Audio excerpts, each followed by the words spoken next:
오늘 우리에게 주실 하나님 말씀은 디모데후서 3장 1절부터 17절까지의 말씀입니다. 디모데후서 3장 1절부터 17절까지의 말씀입니다. 우리 한 절 한 절 교독하도록 하겠습니다. 제가 먼저 읽겠습니다. 너는 이것을 알라. 말세에 고통하는 때가 이르러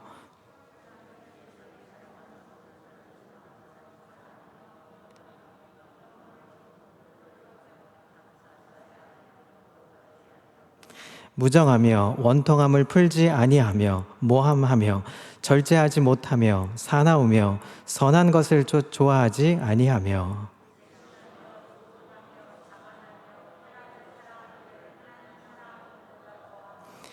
경건의 모양은 있으나 경건의 능력은 부인하니 이 같은 자들에게서 내가 돌아서라.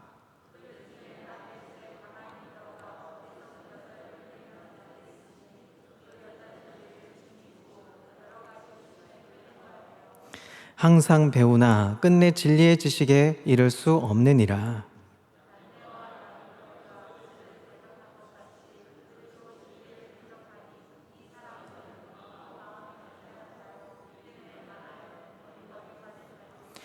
그러나 그들이 더 나아가지 못할 것은 저 두 사람이 된 것과 같이 그들의 어리석음이 드러날 것임이라.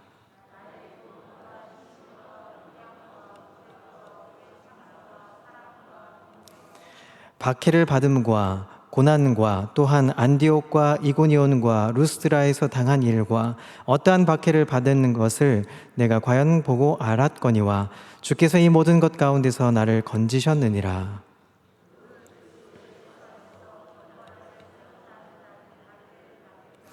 악한 사람들과 속이는 자들은 더욱 악하여져서 속이기도 하고 속기도 하나니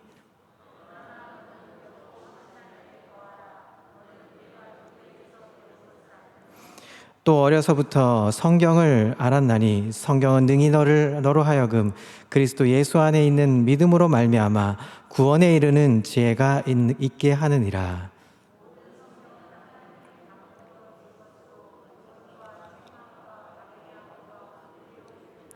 함께 있습니다. 이는 하나님의 사람으로 온전하게 하며 모든 선한 일을 행할 능력을 갖추게 하려 함이라. 아멘. 할렐루야. 오늘도 하나님의 은혜와 평강이 삶에서 넘치시기를 그리스도의 이름으로 축복합니다. 오늘 읽은 이 본문의 말씀은 마지막 날에 대한 이 말씀입니다. 자, 1절을 한번 다시 보겠습니다. 자, 1절 함께 읽겠습니다. 시작. 너는 이것을 알라. 고통하는 때가 이르러. 마지막 날에 대한 이야기입니다. 마지막 날은 다른 날이 아니라 우리가 살고 있는 이때가 어떤 의미에서는 마지막 날이라고 이야기하고 있습니다. 자, 두 번째로 마지막 날에 대한 이야기는 원문에 들여다보면 이 마지막 때라는 이 말은, 말세라는 말은 어렵다, 힘들다라는 의미를 가지고 있습니다. 그래서 정신적으로 또 육신적으로 고통하는 모양을 뜻하기도 합니다. 따라서 이 때를 위험한 때라고 할 수 있을 것입니다. 아마 아주 성난 바다나 또 사나운 짐승을 나타낼 때 쓰이는 단어이기도 합니다. 마지막 날에 주님의 교회는 이렇게 어렵고 힘들고 위험한 상황 가운데 놓이게 될 것이라는 것을 이 1절에 이야기하고 있습니다. 왜 그럴까요? 그것은 세 번째로 오늘 읽은 이 말씀 중에 2절부터 5절까지의 말씀을 보면 사람들이 무엇을 할 것이다 라고 기록하고 있습니다. 악한 때, 어려운 때, 이런 때에 악한 사람들이 극악무도하게 활동을 하기 때문이다 라고 고백하고 있는 것이죠. 따라서 사도 바울은 믿음의 아들인 디모데에게 1절에서처럼 너는 알라 하면서 이것을 마음에 새기고 염두하고 알고 있으라 라고 이야기하고 있습니다. 너는 이것을 분명히 알아서 오는 때, 이 말세의 때, 어둠의 때, 고통하는 때, 힘든 때를 위해서 준비해야 한다라고 설명해 주고 있습니다. 사랑하는 성도 여러분, 오늘 말씀 가운데 우리가 분명히 알아서 이 말세의 때 정말 우리가 어떻게 준비하고 어떤 마음으로 새겨야 될지 오늘 본문을 통해서 알아가는 시간이 되기를 소망합니다. 자, 그러면 마지막 날의 사람들의 모습은 어떠할까요? 첫 번째로 마지막 날 사람들의 도덕적인 행위에 대해서 보도록 하겠습니다. 자, 2절부터 4절입니다. 자, 우리 천천히 함께 읽어볼까요? 시작. 사람들이 자기를 사랑하며 돈을 사랑하며 자랑하며 교만하며 비방하며 부모를 거역하며 감사하지 아니하며 거룩하지 아니하며 무정하며 원통함을 풀지 아니하며 모함하며 절제하지 못하며 사나우며 선한 것을 좋아하지 아니하며 배신하며 조급하며 자만하며 쾌락을 사랑하기를 하나님 사랑하는 것보다 더하며. 여기 마지막 때 사람들의 도덕적 행위에 대해서 19가지의 표현을 쓰고 있습니다. 여기서 나타나는 19가지에 대해서 다 일일이 설명하면 시간이 많이 가기 때문에 함축해서 요약하면 첫 번째 단락과 마지막에 있는 표현을 세심히 우리가 살펴볼 필요가 있습니다. 자, 2절에 보면 그때 사람들은 자기를 사랑한다라고 말하죠. 그리고 4절 마지막 끝에 보면 하나님보다 쾌락을 더 사랑한다라고 말하고 있습니다. 그렇다면 이 모든 것을 종합해 보면 모든 사람들의 행위는 한마디로 말하면 하나님을 사랑하는 대신에 누구를 사랑한다고요? 자기를 사랑한다라고 말할 수 있는 것입니다.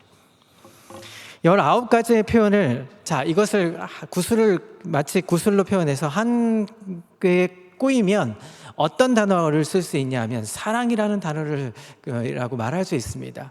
그래서 사랑으로 묶을 수 있는데 사랑은 사랑인데 사랑의 방향이 잘못되었다라는 것을 19가지의 표현으로 쓰고 있습니다. 그들은 하나님을 사랑해야 함에도 불구하고 자신을 사랑한다는 말입니다. 돈을 사랑한다는 이야기입니다. 쾌락을 사랑한다는 것입니다. 자, 그리고 다른 것들은 다른 사람들과의 관계성을 이야기하고 있습니다. 특별히 중간 부분쯤에 가면 이것은 젊은이들이 부모에 대한 태도와 자세를 이야기합니다. 그런데 잘 살펴보면 모든 것이 긍정적으로 되어 있는 긍정문이 아니라 부정문으로 되어 있습니다. 자, 그래서 5가지로 우리가 기록된 것을 살펴보면 첫 번째로는 부모에게 순종하지 않는다라는 말입니다.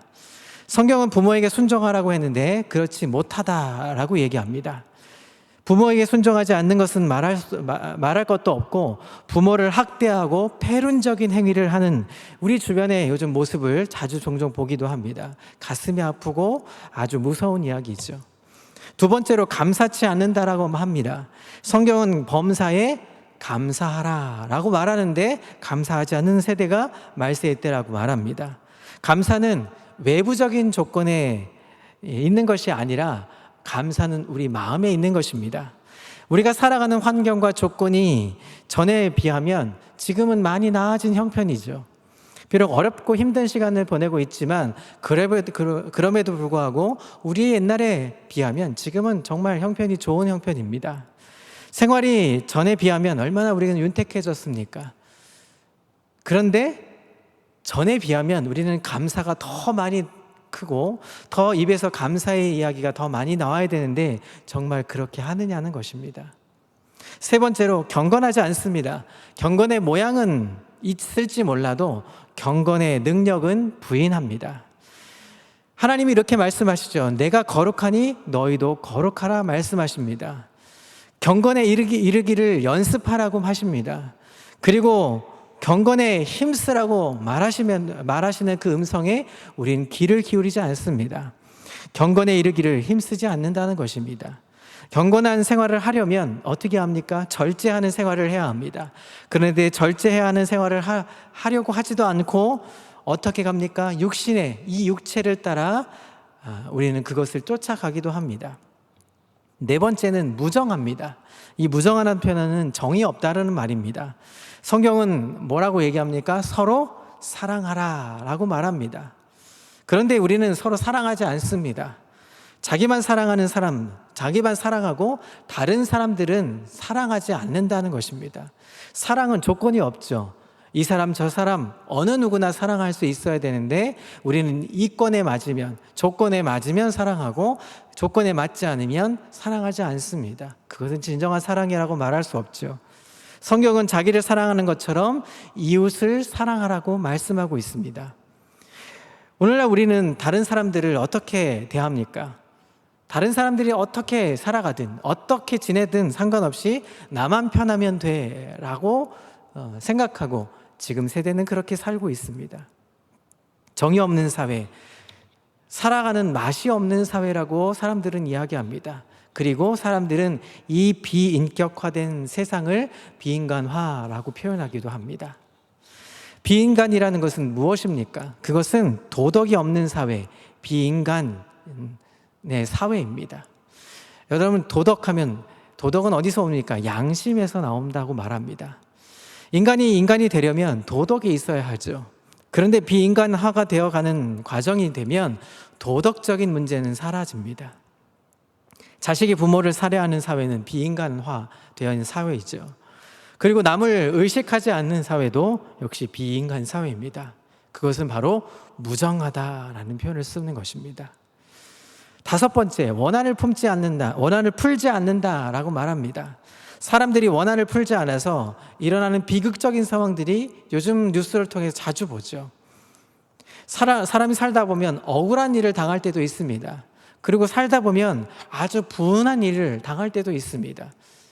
운전을 하다가 조금 잘못했는데 어떻게 합니까? 뒤에서 클락션 울리고 이 하이빔 조명을 켜면서 보복 운전을 하며 앞에 가로막아서 결국은 부수기도 하고 폭력을 행하는 모습들, 그런 모습들 자주 보지 않습니까?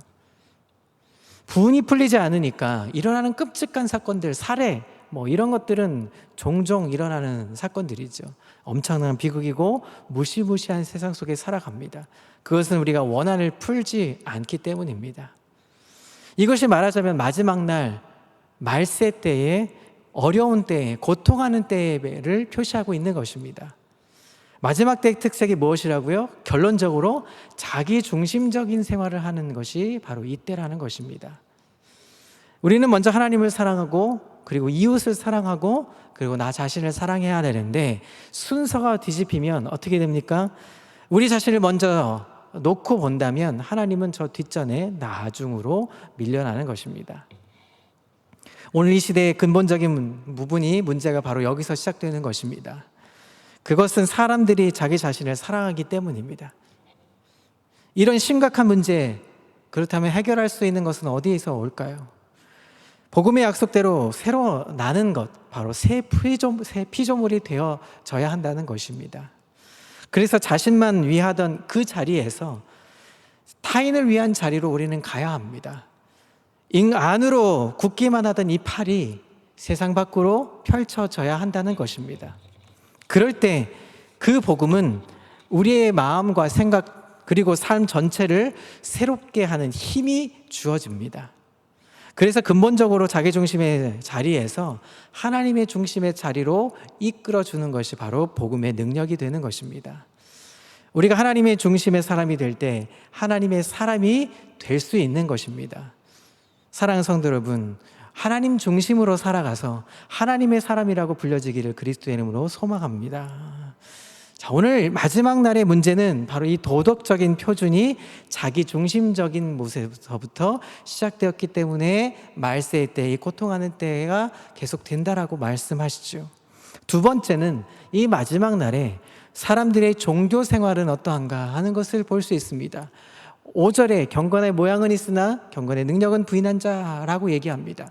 그것을 공동번역 성경에 보면 종교 생활은 하는 듯해 보이지만 종교의 힘은 부인한다라고 이렇게 번역되어 있습니다. 인류 역사에 있어서 종교와 도덕 사이에는 결혼한 것보다 이혼하는 것이 더 많았습니다. 이 적절한 비유라고 생각하는데, 이 도덕과 종교가 함께 연합해야 되고 함께 어우러져 가야 되는데 이것이 서로 분리되고 이혼되었다는 것이죠. 7세기와 8세기경에 이스라엘과 유다에 대한 선지자들의 경고를 통해서 종교와 도덕이 이혼한 상태를 종종 볼 수 있습니다. 아모스 때만 하더라도 종교적인 이 기운이 일어난 때에 반면에 불의가 또한 성행했다는 것을 볼 수 있습니다. 이사야 선지자의 고백이 이렇습니다. 이사야서 1장 13절부터 17절까지의 말씀입니다. 헛된 재물을 다시 가져오지 말라. 분향은 내가 가증히 여기는 바요. 월삭과 안식일과 대회로 모이는 것도 그러하니 성회와 아울러 악을 행하는 것을 내가 견디지 못하겠노라. 내 마음이 너희의 월삭과 정한 절기를 싫어하나니 그것이 내가 무거운 짐이라. 내가 지기에 곤비하였느니라. 너희가 손을 펼 때 내가 내 눈을 너희에게서 가리고 너희가 많이 기도할지라도 내가 듣지 아니하리니 이는 너희의 손에 피가 가득함이라.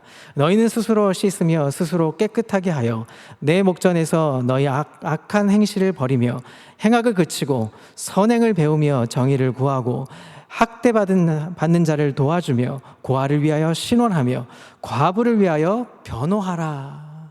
이 말은 무슨 말입니까? 종교적인 생활을 했던 사람들이 그 능력은 부인한 채 하나님 앞에 온전하게 중심에서 예배드리지 않고 중심에서 모이지 않고 중심으로 하나님께 드리지 못하기 때문에 하나님은 그걸 거절하신 표현을 쓰고 있다는 것입니다.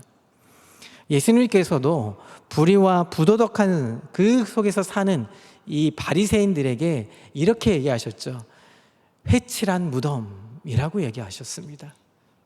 사도 바울이 디모데에게 한 말도 비슷한 것입니다. 그 당시에 사람들이 신앙생활을 한다고 하면서도 겉으로는 종교인 노릇을 했다는 것입니다. 그러나 실제 내용을 들여다보면 아무것도 없는 껍데기만 있었던 것입니다. 오늘 우리의 신앙생활을 한번 살펴보시죠. 이제 대면화되면서 예배를 드리기로 나오기 시작합니다. 한동안은 우리가 비대면이기 때문에 편안한 복장으로 모니터에서 예배를 드리다가 이제 예배 드리러 나올 때 어떻게 합니까? 가장 좋은 옷으로 입습니다. 그것을 우리 썬데이 베스트라고 말을 하죠. 예배당에 아주 경건하게 옷을 갖춰서 나옵니다. 제일 좋은 옷을 입고 나오죠. 그리고 찬송을 부릅니다. 기도를 드리고 함께 아멘 합니다. 그리고 준비한 헌금함에 놓고 헌금을 드립니다. 교회의 직분도 맡았습니다. 사람들이 보기에는 겉모습으로 보기에는 굉장히 경건하고 훈련되어 있는 사람 같고 중심에 서서 예배를 드리는 사람처럼 보입니다. 그러나 그것이 능력이 없는 형식이라면 껍데기만 있다는 것이죠. 진실성이 없는 경건, 도덕이 없는 종교, 실천이 없는 믿음은 껍데기와 같은 종교 형식과 같다라고 얘기합니다. 하나님은 이런 것들을 미워하셨습니다. 실속 없는 걸 모양만 갖춰놓는 신앙생활을 하나님은 싫어하셨습니다. 참 종교는 형식과 능력이 함께 어우러져 결합되어야 합니다. 형식 없는 능력도 아니고 능력 없는 형식도 아니라는 말씀입니다. 형식도 소중하고 능력도 필요한 것입니다. 인간이 살아가는데 형식은 반드시 필요한 조건일 수 있습니다. 여러분 한번 가령 이렇게 생각해 보십시오. 교회는 하나의 형식입니다. 교회 아니고도 엄격히 말하면 우리는 이야기하죠. 우리가 오직 믿음으로 어떻게 됩니까? 구원을 얻게 되는 것입니다. 우리가 온전히 믿음만 가지고 있으면 예수 그리스도를 영접하면 구원을 받게 되는 것이죠. 그런데 교회가 곧 구원이라는 단어는 성립되지 않는 것입니다. 교회 나온다고 해서 구원받는다라고 말할 수 없는 것이죠. 그러나 왜 교회가 소중하고 존재해야 합니까? 교회를 통해서 믿음이 점점 성숙해져야 하기 때문이죠. 기독교 안에도 소위 무교회주의자들이 있습니다. 교회는 필요 없어. 이렇게 모여서 예배 드리는 것 필요 없어. 교회가 무슨 소용이 있어? 그저 예수 믿으면 되는 거지. 예수 믿으면 구원받으니까 교회는 필요 없어. 모일 필요도 없어. 마치 이것이 옳은 것처럼 보일 수 있습니다. 그러면 누구를 통해서 예수를 믿습니까? 바로 교회를 통해서 예수를 믿게 되는 계기를 만들고 교회에서 신앙 훈련을 받게 되고 그래서 신앙의 성숙의 자리로 나아가도록 만드는 곳이 바로 교회라는 이 교회 공동체가 모이는 목적과 이유인 것입니다. 그러나 교회 그 자체가 구원으로 성립되는 것은 아니라고 말씀드렸습니다. 교회가 제도나 형식, 법이나 규칙이 필요한 것은 사실입니다. 이것이 성경의 역사보다 앞세우게 된다면 그것은 교회의 생명력을 잃게 되는 것입니다. 교회는 법과 규칙이 있어야 합니다. 형식이 필요합니다. 그런데 이것은 한 단체, 한 공동체가 하나가 되기 위한 수단입니다. 규칙이나 법이, 그러나 교회는 아닌 것입니다. 법이나 규칙은 사람을 위해서 세운 것입니다. 사람이 법을 위해 있는 것이 절대 아니라는 이야기입니다. 예수님도 옛날에 당시에 바리새인과 사두개인들은 법이나 규칙의 정신을 이야기하지 않았습니다.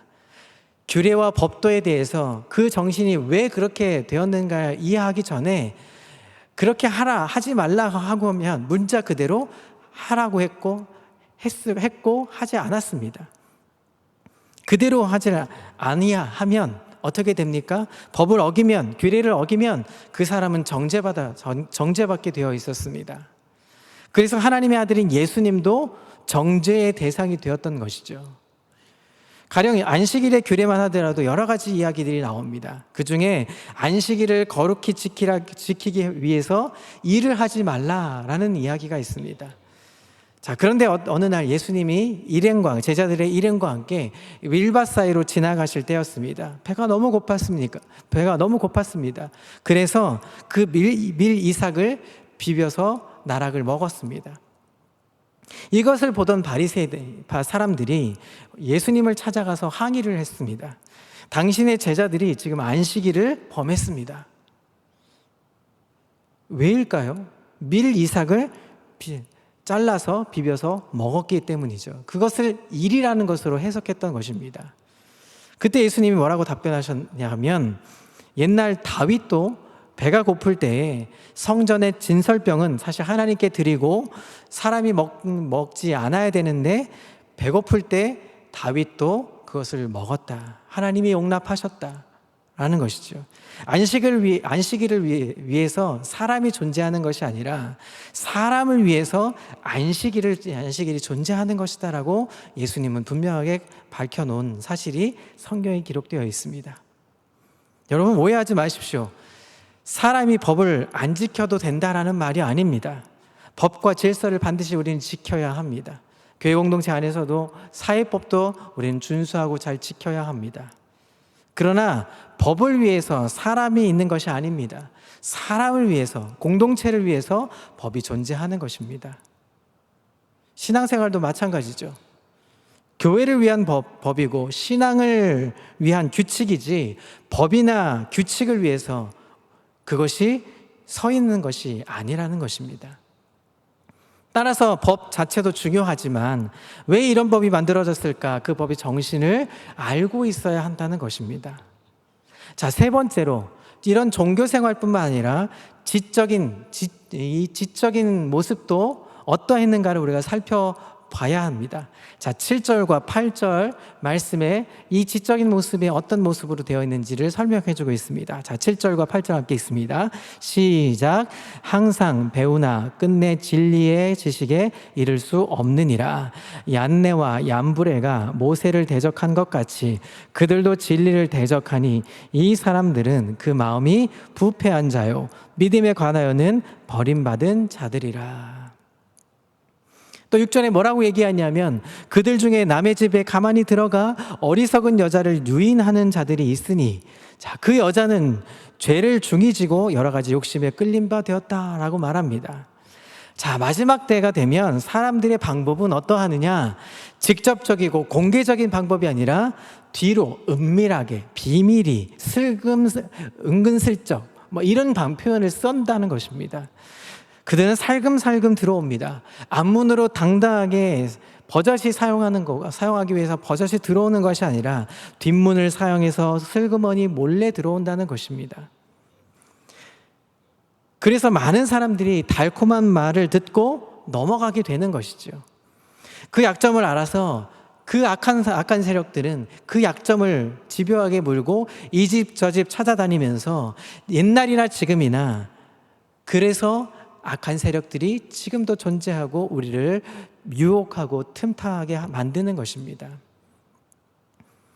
오늘 주신 말씀 보니까 8절에 얀네와 얀브레가 나오죠. 모세를 대적했습니다. 진리를 대적했다라고 말합니다.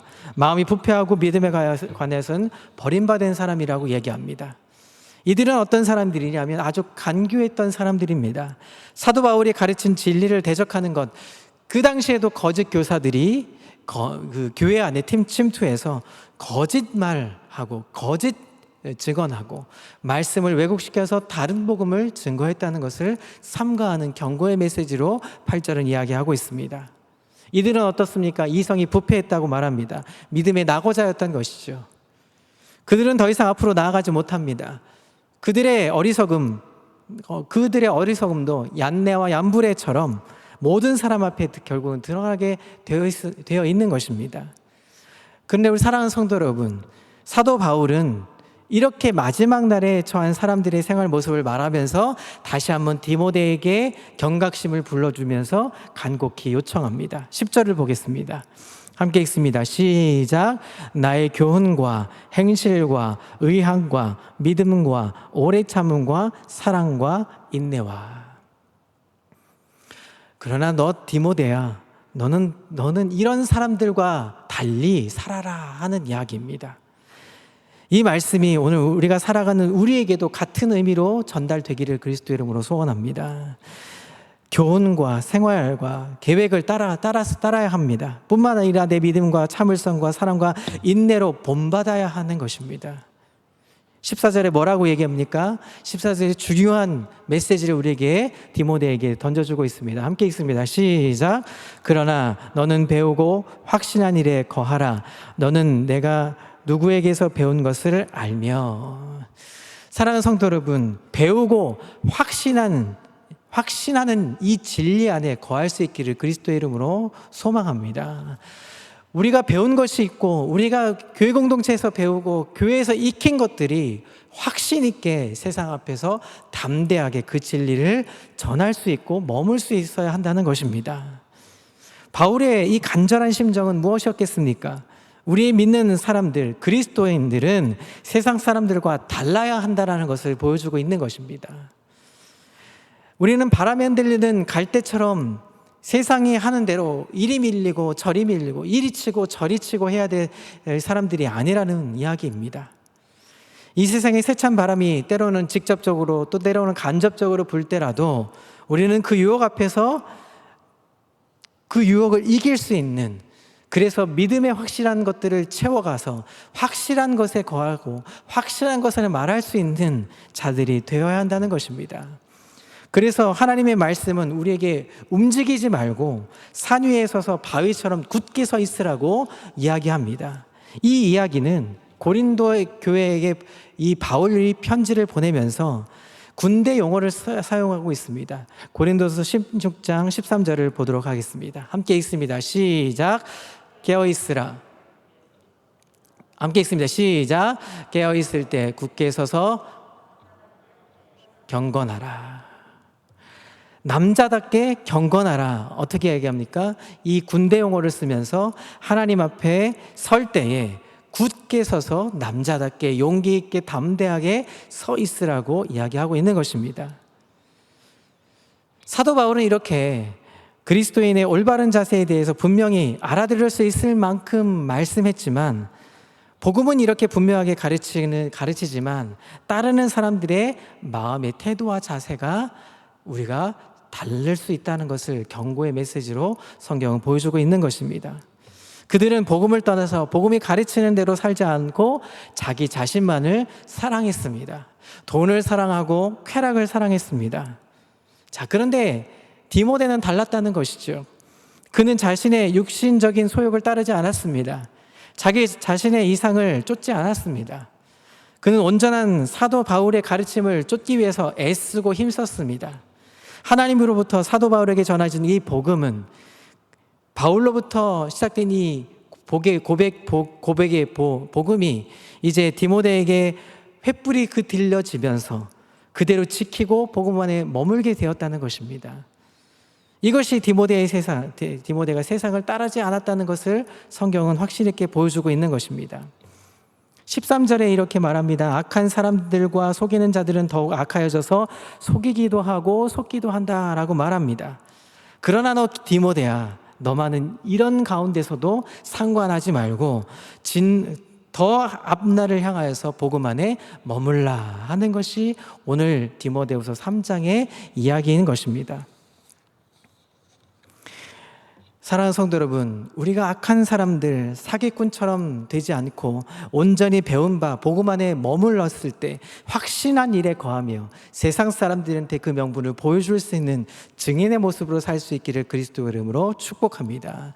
그것이 이 말세에, 마지막 때에, 고통하고 신음하는 이 때에 우리가 살아가야 될 비결이라고 말씀하고 있는 것입니다. 자, 그런데 그 가운데 마지막 16절과 17절에 성경의 이야기들을 하고 있습니다. 그 확신 안에 거할 수 있는 방법을 우리에게 제시해 주신 것이죠. 16절과 17절을 함께 읽습니다. 시작. 모든 성경은 하나님의 감동으로 된 것으로 교훈과 책망과 바르게 함과 의로 교육하기에 유익하니 이는 하나님의 사람으로 온전하게 하며 모든 선한 일을 행할 능력을 갖추게 하려 함이라. 이것이 확신한 일에 거하기 위해선 성경 말씀을 우리가 보고 배우고 익히고 따라야 한다는 것을 성경은 알려주고 있는 것입니다. 사랑하는 성도 여러분, 우리의 삶에 있어서 이 성경의 권위는 엄청나게 큰 은혜로 다가와야 하는 것입니다. 이 성경은 어떠한 것입니까? 성경의 목적이 무엇입니까? 인간에게 유익한 것을 가져다 주는 것입니다. 그 유익함이 무엇입니까? 우리로 하여금 구원에 이르게 하는 지혜가 담겨져 있는 것입니다. 이 복음의 말씀, 이 성경 말씀은 우리가 구원에 이르도록 해주는 말씀이라는 것입니다. 성경은 구원의 책입니다. 과학기 책이 아닙니다. 역사책도 아닙니다. 철학책도 아닙니다. 성경은 오직 하나님의 계시에 의해서만 알 수 있는 영적인 진리와 도덕을 가르치고 있는 것입니다. 그리고 하나님의 심판 후에 심판 아래 있는 죄인들의 모습들, 이 인간들이 하나님은 사랑하셔서 그의 아들을 보내주셨고, 그리고 우리들을 위해서 십자가에 죽으셨고, 그리고 다시 사시면서 우리에게 구원의 확신함을 가질 수 있도록 성경은 기록해 놓은 것을 우리에게 보여주고 있는 것입니다. 성경은 예수 그리스도로 충만한 구원의 책입니다. 뿐만 아니라 그리스도인의 생활을 어떻게 해야 되는지를 그 유익을 성경이 가르쳐주고 있는 것입니다. 사랑하는 성도 여러분, 때가 어려운 때입니다. 말세의 때, 예전에도 말세의 때라고 말하지만 지금은 더 점점점 그쪽으로 가고 있죠. 더 어렵고 고통하고 신음하는 때가 바로 지금 이때일 수 있습니다. 이럴 때 우리의 삶의 표준, 우리의 시선이 땅에 고정하고 있으면 안 되는 것이죠. 땅의 것들을 생각하고 자기 자신만을 생각하면 우리는 망하는 인생을 사는 것입니다. 이럴 때 하나님의 사람들 어떻게 해야 할까요? 낮은 것을 보는 게 아니라 높은 데를 두고 저 하늘을 바라보고 위의 것을 바라보라고 오늘 성경을 기록하고 있는 것이죠. 세상 사람들은 자기 사랑에 매여 있습니다. 그러나 우리는 이런 데서 돌아서야 하는 것입니다.